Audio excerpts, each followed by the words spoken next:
and welcome to Epiphytic Cacti. Today let's take a look at the Disocactus hybrid Ucayali Gold.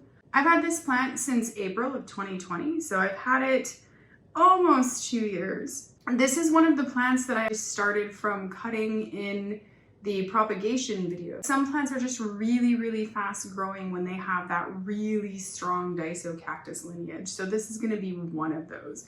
So they're very fast growing, they're very quick to bloom.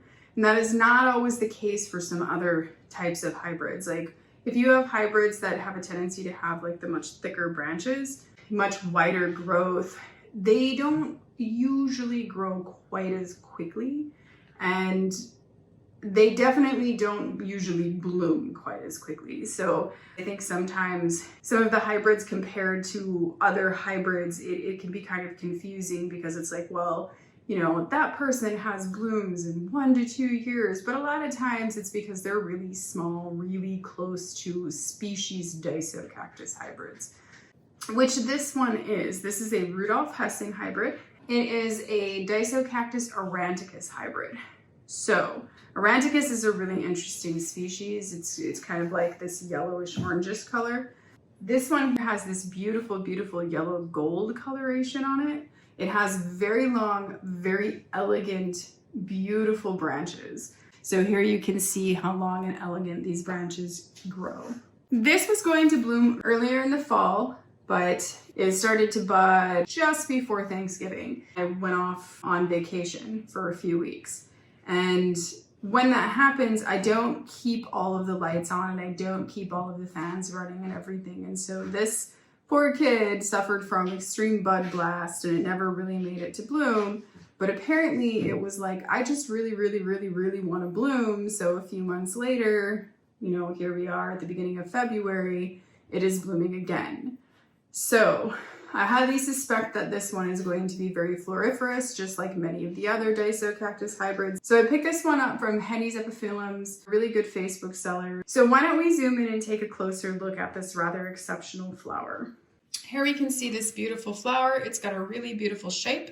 So you can see it's got a more of a funnel form, and it's got a little bit curling back of these petals. You can see on the back side some of those real outer sort of petals, the real small ones there that are going into the flower tube are very pink. This bloom is definitely not a pale yellow. It is aptly named as being gold because it's quite vibrant.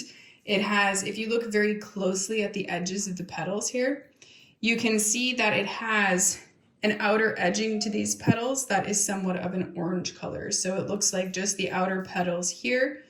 At the base, it's a little bit wider.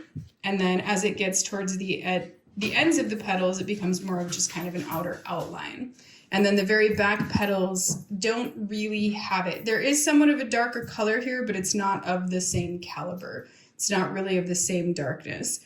And then if we look really closely at the stamen, you can see that the pollen here is kind of odd. So one of the interesting things about Disocactus aurantiacus is that its pollen and its anthers were purple.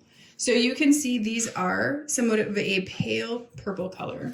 So that's really beautiful on the backdrop of the gold because, you know, yellow and purple or yellow and violet really are complementary colors. So it really stands out. You can see it's got a beautiful green throat. And there, if you look, you can see how sometimes if you catch the light in just the right way, it has that beautiful kind of glow. Really a beautiful flower. And you can see that it's not super small. It's not super large either. And this one might be a little bit larger than normal because this is the first bloom. So as the other ones kind of open and bloom, they'll probably have a tendency to be a little bit smaller. And the more blooms you get, the smaller they tend to be. Absolutely gorgeous flower. Has a little bit of a scent, but it's not one that I think is all that pleasant. It's got, kind of has that little bit of like a sweet, dusty smelling kind of scent to it, I guess. So in a lot of other places here, you can see there is a bud that's coming there. There's another bud that's coming there. There's some buds that are coming on the back side. We've got buds coming, can't really get those in there. Buds coming over there. So again, one that I think is going to have a very strong tendency to be very floriferous, well worth it. I hope that you've enjoyed the Disocactus hybrid Ucayali Gold. Thank you for watching and happy cacti growing.